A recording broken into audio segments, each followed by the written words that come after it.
Olá, turma, tudo bem? Boa noite. Deixa eu pegar aqui água. Vamos começar mais uma leitura, né? A glória do Senhor, mais um dia. Hoje é o último dia do mês de setembro. Amanhã nós já temos início mais um mês e o último trimestre, né?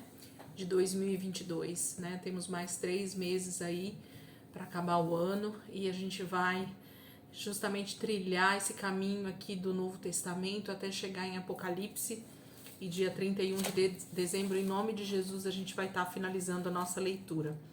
Eu fico muito feliz porque mais um ano, né, o Senhor tem nos concedido aí a graça da gente começar o ano e vai terminar o ano, se assim o Senhor permitir, com o texto bíblico. E graças a Deus por isso, né?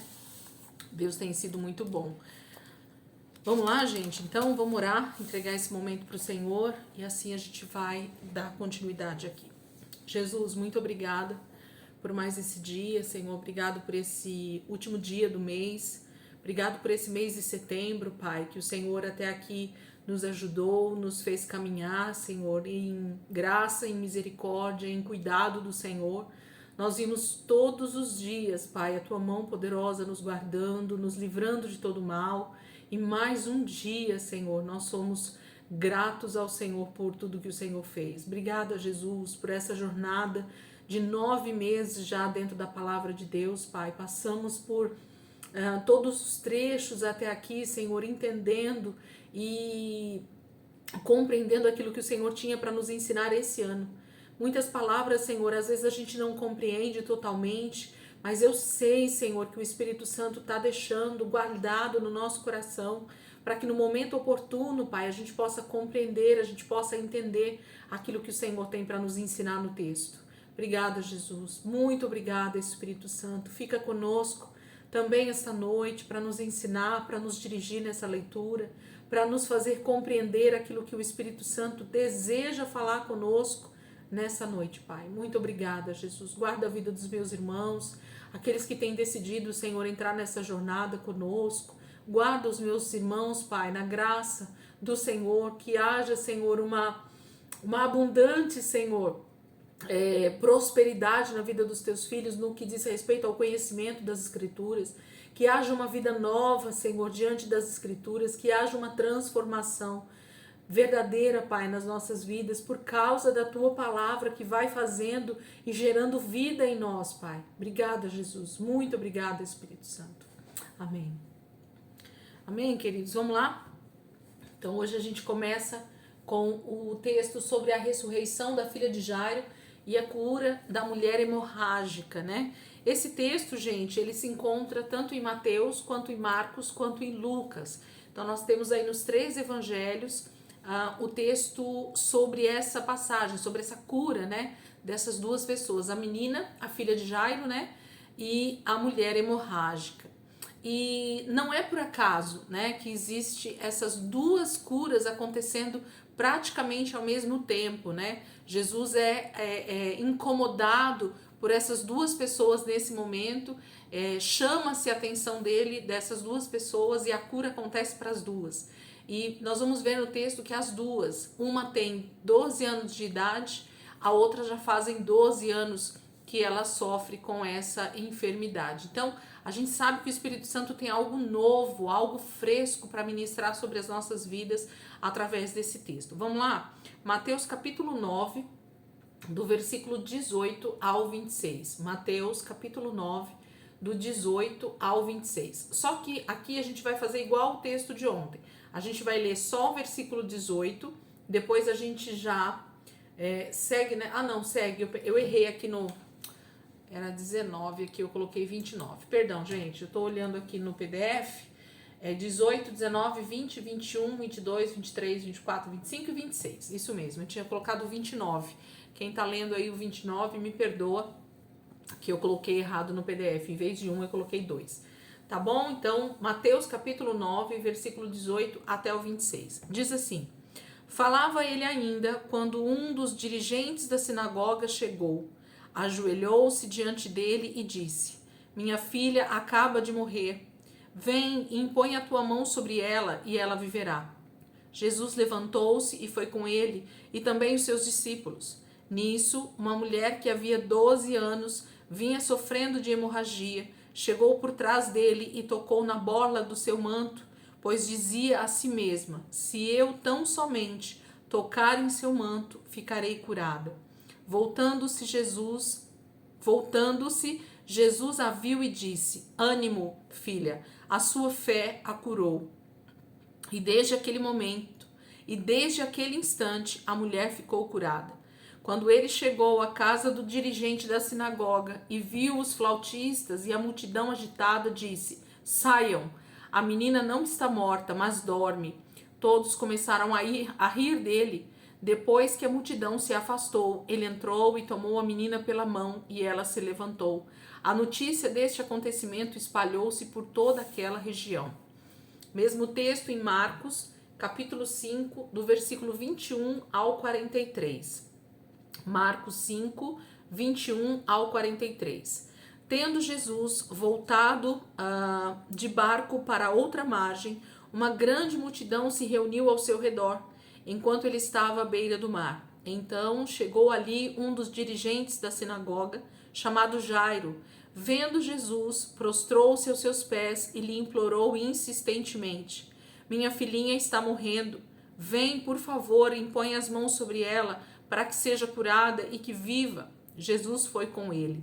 Uma grande multidão o seguia e o comprimia, e estava ali certa mulher que havia 12 anos vinha sofrendo de hemorragia. Ela padecera muito sob o cuidado de vários médicos e gastara tudo o que tinha, mas, em vez de melhorar, piorava. Quando ouviu falar de Jesus, chegou por trás dele, no meio da multidão, e tocou em seu manto, porque pensava: se eu tão somente tocar em seu manto, ficarei curada. Imediatamente cessou sua hemorragia, e ela sentiu em seu corpo que estava livre do seu sofrimento. No mesmo instante, Jesus percebeu que dele havia saído poder, virou-se para a multidão e perguntou: quem tocou em meu manto? E responderam os seus discípulos: vês a multidão aglomerada ao teu redor e ainda perguntas: quem tocou em mim? Mas Jesus continuou olhando ao seu redor para ver quem tinha feito aquilo.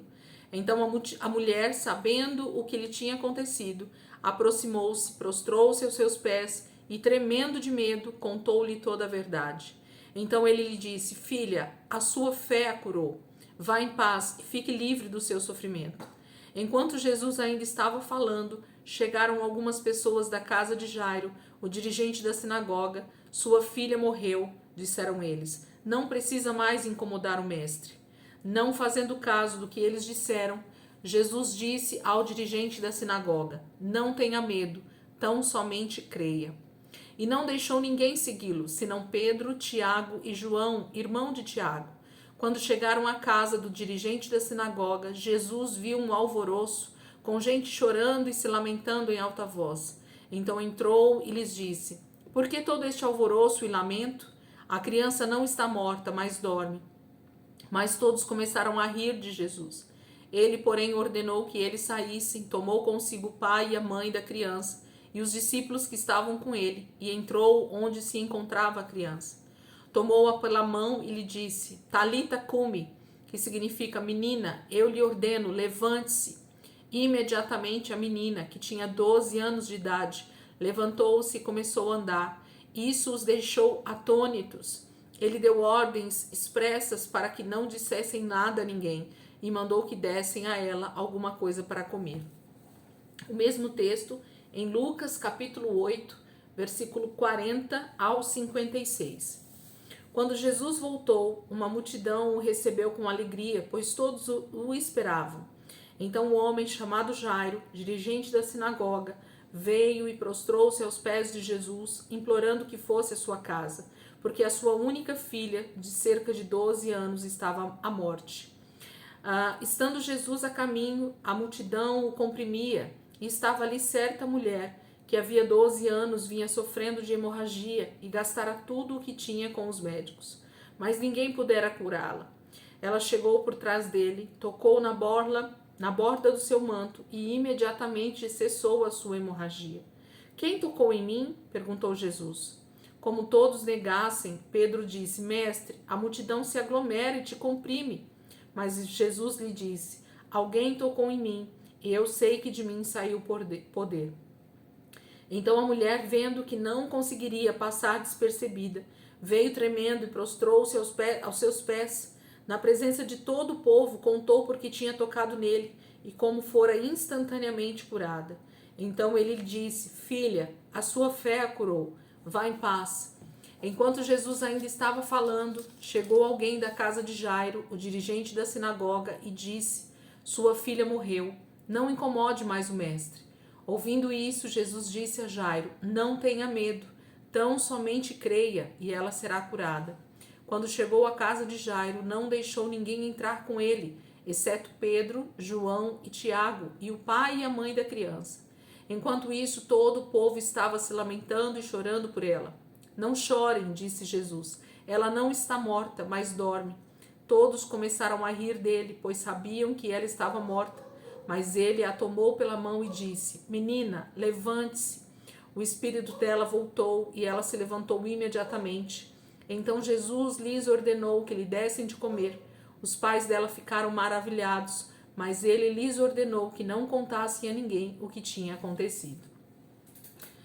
Esse texto é também outro texto extremamente ministrado, né? Falado, pregado, por onde quer que a gente vá, nas igrejas, em tudo quanto é lugar, as pessoas têm o costume de pregar essa passagem da mulher com o fluxo de sangue, né? Ou da mulher hemorrágica, porque é um texto muito forte, é um texto onde mostra a fé de uma mulher sendo colocada em prática de forma muito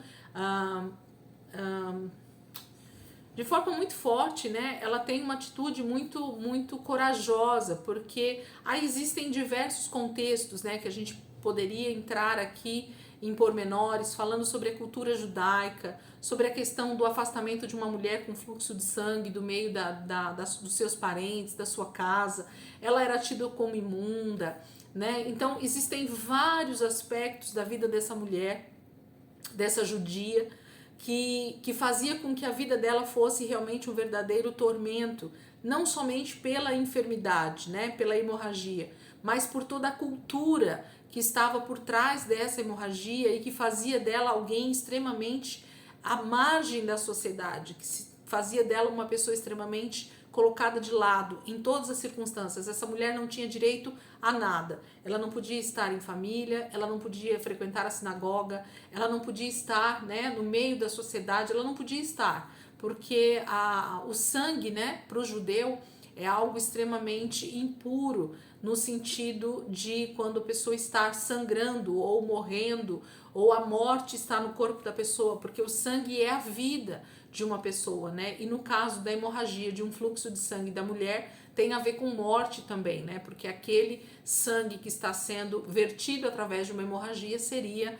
uma possível gravidez, um possível bebê poderia nascer. Por isso que Deus tem aquele tempo da mulher, do fluxo de sangue ou da época da menstruação como algo impuro, porque aquele sangue deveria estar gerando uma vida e, no entanto, está gerando morte. A mulher não engravidou naquele período daquele mês, ok? Por isso que Deus tem isso como imundo. Bom, mas essa mulher não sofria de 1 mês, de 2 meses, mas eram 12 anos. E quando a Bíblia, gente, traz números para nós, traz datas, traz períodos, é porque aquele número, aquele período, ele é extremamente importante dentro do texto bíblico. Então não está aqui por acaso uma situação de cura onde as duas pessoas têm exatamente a mesma idade ou o mesmo tempo de enfermidade. Então a menina, a filha de Jairo, ela é uma menina de 12 anos de idade e morre. E essa mulher, que não tem o nome dela também aqui na Bíblia, está há 12 anos sofrendo dessa hemorragia e precisa ser curada. As duas estavam no nível de morte, uma com 12 anos de idade, a outra há 12 anos sofrendo dessa enfermidade. E as duas iriam morrer, né? Uma pela sua enfermidade mesmo, que estava gerando a morte, a outra pela própria hemorragia, que também geraria a morte para ela. E Jesus, ao mesmo tempo, cura essas duas pessoas naquele caminho, naquele momento, né? A cura é Jesus. Jesus é a cura, né? E esse dirigente da sinagoga, que foi o primeiro a procurar Jesus aqui, ele tem essa convicção. Se ele tocar, impor as mãos sobre a minha filha, ela vai ser curada. Então, a única saída para aquele homem, para aquele chefe da sinagoga, era buscar aquele que podia trazer a cura para sua filha. E ele, então, talvez tira todo o seu orgulho, talvez quebra todos os protocolos, né? Porque ele era o chefe da sinagoga, ele era um rabino, talvez extremamente renomado ali naquela região. Jairo era um chefe, um dirigente da sinagoga. O que era um dirigente da sinagoga, gente? Nada mais, nada menos do que um rabino, um líder de uma sinagoga ali na região dele. E ele tem que quebrar então todos os protocolos e buscar a cura em Jesus. E diante de toda a multidão ele busca essa cura. E Deus então vai, Jesus se levanta e vai em favor de Jairo até a sua filha, né? A fé desse homem foi ativada e automaticamente é isso que Deus precisa na nossa vida, uma fé ativada, uma fé que crê, uma fé que busca porque crê, não busca porque os outros estão dizendo, não, busca porque crê.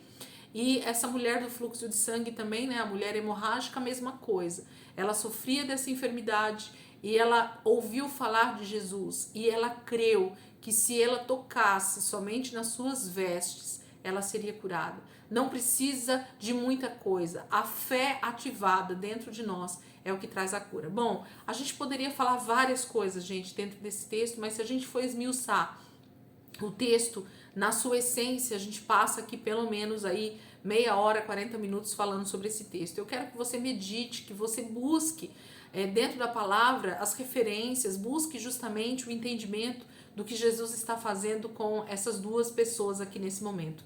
E as duas terminam o texto dizendo que elas são curadas, restauradas, né? E Deus então salva essa mulher do fluxo de sangue, não somente da sua enfermidade, mas a sua fé ativada traz salvação sobre ela.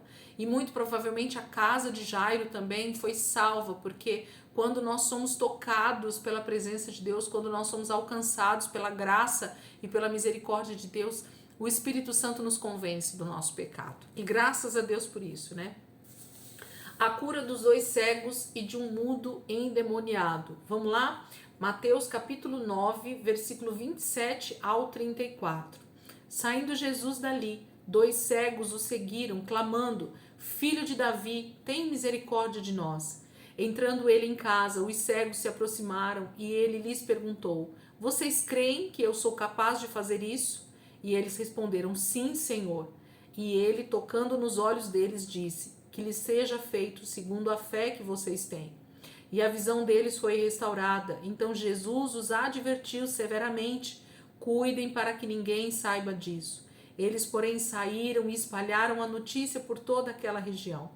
Enquanto eles se retiravam, foi levado a Jesus um homem endemoniado, que não podia falar. Quando o demônio foi expulso, o mudo começou a falar. A multidão ficou admirada e disse, nunca se viu nada parecido em Israel. Mas os fariseus diziam, é pelo príncipe dos demônios que ele expulsa demônios. Aqui nós temos 3 curas, né, também acontecendo, 2 cegos e mais uma vez a fé ativada primeiro na pessoa. Eu gosto muito de olhar com atenção para esses detalhes. Jesus não cura qualquer pessoa, gente. Não é dessa forma que a palavra de Deus demonstra para nós, fala para nós, mostra. É a minha fé que precisa ser ativada, crendo que Jesus pode fazer algo. Se eu não crer, se não houver primeiro uma ativação da minha fé, se o meu espírito então não crer no que Jesus pode fazer por mim, não adianta ir até Jesus, porque a cura só se estabelece a partir do crer, a partir do momento que eu creio, porque Jesus pode fazer qualquer coisa, mas quem tem que crer sou eu e você. Então não é a fé de Jesus que nos cura, ainda que ele possa fazer também, mas é a minha fé, é a minha credulidade, é o quanto eu creio e não é o quanto eu acredito, porque acreditar é muito diferente de crer. Crer é algo que se estabelece no nosso espírito através da palavra, através daquilo que nós ouvimos de Jesus, através da palavra viva sendo ministrada no nosso espírito. Isso traz fé para crer.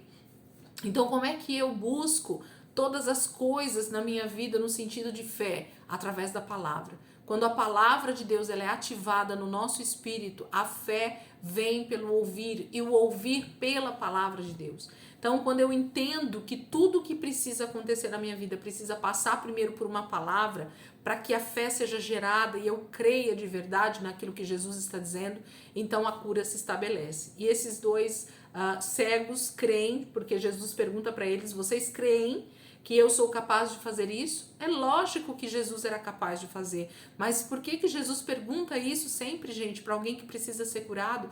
Porque a fé precisa partir de mim, sou eu que preciso crer nele, sou eu que preciso crer que ele pode fazer, porque aí ele vai fazer, porque se eu duvidar é impossível que aquilo aconteça. E no caso do endemoniado aqui depois, há uma referência óbvia, né? Que aquele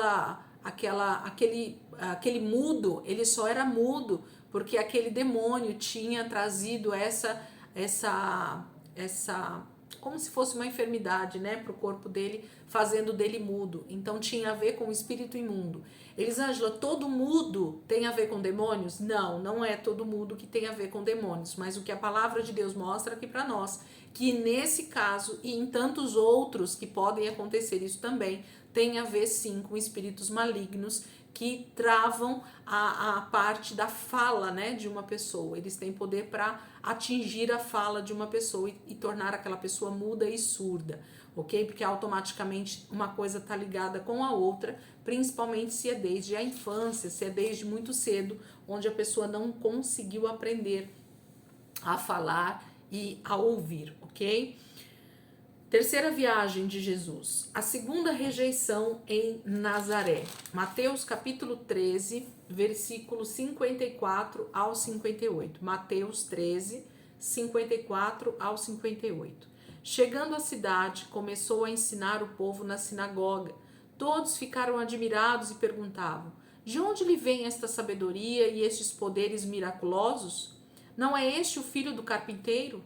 O nome de sua mãe não é Maria, e não são seus irmãos Tiago, José, Simão e Judas? Não estão conosco todas as suas irmãs? De onde, pois, ele obteve todas essas coisas? E ficavam escandalizados por causa dele. Mas Jesus lhes disse: só em sua própria terra e em sua própria casa é que um profeta não tem honra. E não realizou muitos milagres ali por causa da incredulidade deles.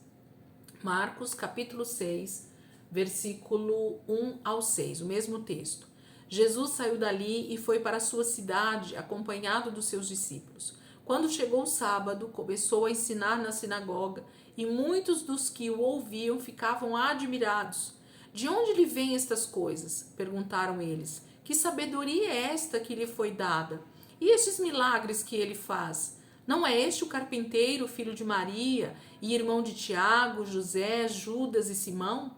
Não estão aqui conosco as suas irmãs? E ficavam escandalizados por causa dele. Jesus lhes disse: só em sua própria terra, entre os seus parentes e em sua própria casa, é que um profeta não tem honra. E não pôde fazer ali nenhum milagre, exceto impor as mãos sobre alguns doentes e curá-los. E ficou admirado com a incredulidade deles. Então Jesus passou a percorrer os povoados ensinando. Percebem que nesse texto é fato, né?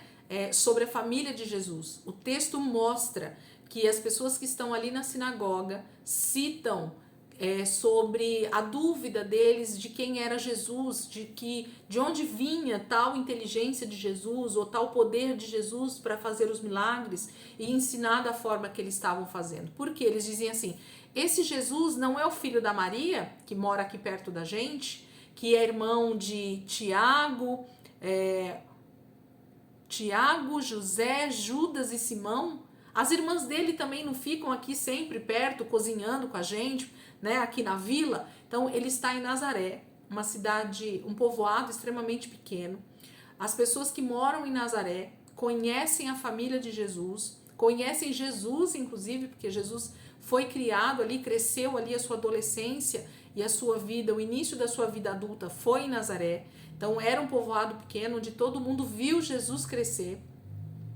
Viu ele todos os sábados ir para a sinagoga e estar ali no meio de todos os judeus. E nesse momento, dentro já do ministério de Jesus, Jesus vai até Nazaré com os seus discípulos e começa a ensinar na sinagoga no sábado, né? A própria palavra diz, quando fala que ele ensina na sinagoga, a gente já pode quase que ter certeza de que é um sábado, porque eles só se reuniam para falar e ensinar na sinagoga no sábado, que era o Shabat, né?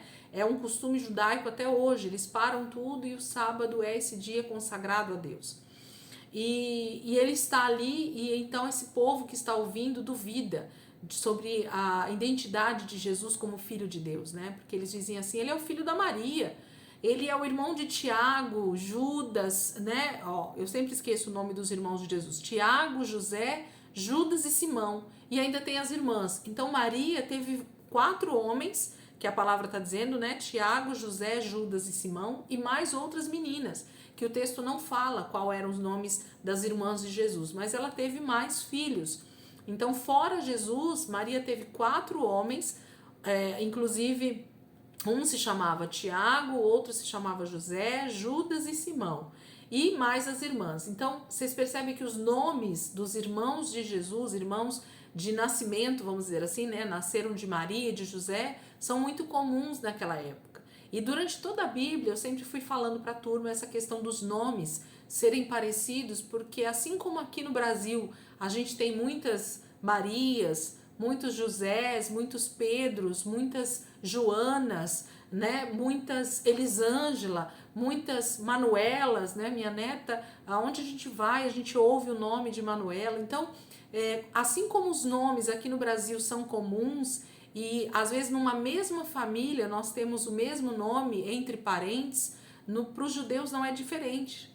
Existem muitos Tiagos, muitos Judas, muitos Simãos, muitos Josés, muitas Marias, muitas gente, eram nomes comuns para aquela época, na cultura judaica inclusive. Então Jesus teve 4 irmãos e mais irmãs nascidos de Maria e de José. Então Maria teve uma vida comum de uma mulher que tem uma família, que gera outros filhos fora Jesus.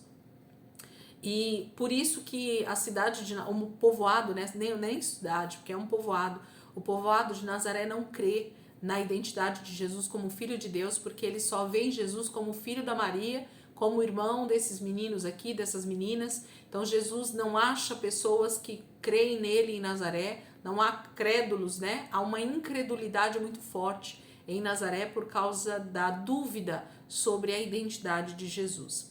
A terceira viagem de Jesus pela Galileia. Jesus envia os 12. Mateus, capítulo 9, versículo 35, 36, 37 e 38. Mateus, capítulo 9, do 35 ao 38. Jesus ia passando por todas as cidades e povoados, ensinando nas sinagogas, pregando as boas novas do reino e curando todas as enfermidades e doenças.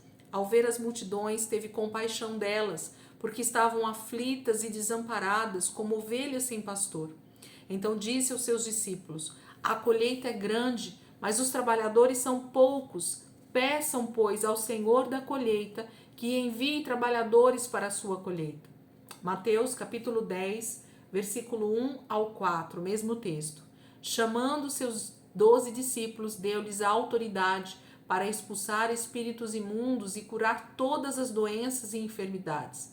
Esses são os nomes dos 12 apóstolos. Primeiro, Simão, chamado Pedro, e André, seu irmão, Tiago, filho de Zebedeu, e João, seu irmão, Filipe e Bartolomeu, Tomé e Mateus, o publicano, Tiago, filho de Alfeu, e Tadeu, Simão, o zelote, e Judas Iscariotes, que o traiu. Marcos, capítulo 6, versículo 7. Chamando os 12 para junto de si, enviou-os de 2 em 2 e deu-lhes autoridade sobre os espíritos imundos. Lucas, capítulo 9, versículo 1 e 2. Reunindo os 12, Jesus deu-lhes poder e autoridade para expulsar todos os demônios e curar doenças, e os enviou a pregar o reino de Deus e a curar os enfermos.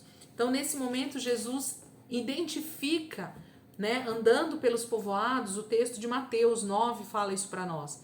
Mateus fala que Jesus se compadece das grandes multidões que começam a seguir Jesus e começam a buscar, né, a misericórdia, o poder, a cura, a restauração das suas vidas, e ele começa então a enviar os seus 12 com a mesma autoridade que ele tem sobre espíritos imundos, sobre as doenças, sobre as enfermidades, para que eles também pudessem já começar a sua vida de discípulos, de enviados, né, de apóstolos. Então ele chama os 12 e comissiona eles e diz: vá e comecem então a pregar o reino de Deus, comecem a pregar as boas novas do reino de Deus e curem os enfermos, expulsem os demônios. Jesus já faz aqui um primeiro envio desses discípulos ainda em vida. Jesus ainda está operando também o seu ministério, mas ele já envia os 12 de 2 em 2, então eles saem 6 pares, né, de 2 em 2, para começar a ir e curar as pessoas e impor as mãos sobre as vidas e falar que o reino de Deus já é chegado. E aqui esse texto de Mateus capítulo 10 mostra o nome, né, dos 12 discípulos. É bem interessante a gente perceber que existem 2 Tiagos, que não são o Tiago do livro de Tiago, são 2 nomes, né, muito comuns aqui. Simão também, a gente tem dois Simão, o Zelote e o Pedro, ok? Por que fala o Zelote? Porque o Simão, que é o chamado Pedro, que é o irmão de André, ele era pescador, ok? Foi quando Jesus chama Simão, Pedro e André, quando eles eram pescadores. Também Tiago e João também eram pescadores, lembra? Então os 4 são chamados ali à beira do mar da Galileia e eles começam a seguir Jesus. Já Tiago, Simão Zelote, ele é na verdade é como se fosse uma organização, né, de zelotes. Tinha a ver com pessoas também religiosas daquela época e que achavam que era através da guerra ou das armas ou da luta que eles ganhariam o território para os judeus novamente. Então vai mostrando alguns nomes aqui para nós e que são comuns, né? Existem mais de um com o mesmo nome, mas a diferença é esse sobrenome, vamos dizer assim, né? Uns vai falando que ele é filho de Alfeu, que é no caso de Tiago, um é filho de Zebedeu, outro é filho de Alfeu. E Simão tem tanto o que foi chamado Pedro por Jesus, né? Quanto o Zelote, ok? Esse Judas, o Judas Iscariotes que traiu Jesus também, se não me engano, Tadeu, que está aqui em Mateus 10, ele também é chamado de Judas em outro texto. Se não me engano é isso. Depois vocês podem dar uma conferida lá, mas se não me engano tinha 2 Judas. Um que era o Iscariotes, que traiu Jesus, e se não me engano Tadeu também tinha, ou era o sobrenome Judas, ou era o nome Judas, Judas Tadeu, ou Tadeu Judas, alguma coisa assim. Ele também tinha Judas no nome dele, ok? Eu sei que tem essa questão também, ok? Então, às vezes a gente só lembra dos discípulos, a gente só lembra dos principais, né? Pedro, Tiago e João. Aí a gente acha que Tiago só houve um, mas quando na verdade teve 2 Tiagos. E aí a gente teria que saber quem era que andava mais perto de Jesus. Eu acredito que seja o Tiago, irmão de João, né? Até pela questão da proximidade familiar, mas o texto não fala isso para nós. Então, se tinham 2 Tiagos, a gente precisava saber quem era o que andava sempre mais perto de Jesus, junto com João e Pedro. Então, era sempre Pedro, Tiago e João, né? Eram os 3 principais que estavam sempre bem pertinho de Jesus, ok? Então, eles começam essa comissão aí de Jesus de ir e já começar a evangelizar, dizendo que o reino de Deus já era chegado, que era para as pessoas se arrependerem, e já impunha as mãos sobre os enfermos que criam e eles eram curados, muitos demônios eram expulsos, e a gente vai ver a alegria deles em começar a fazer esse ministério funcionar, amém? Então nós terminamos aqui hoje nosso texto. Amanhã a gente dá continuidade aí a partir de Mateus capítulo 10, a gente vai continuar aí o nosso texto, e como eu falei, esses dias a gente ainda vai alguns dias, né?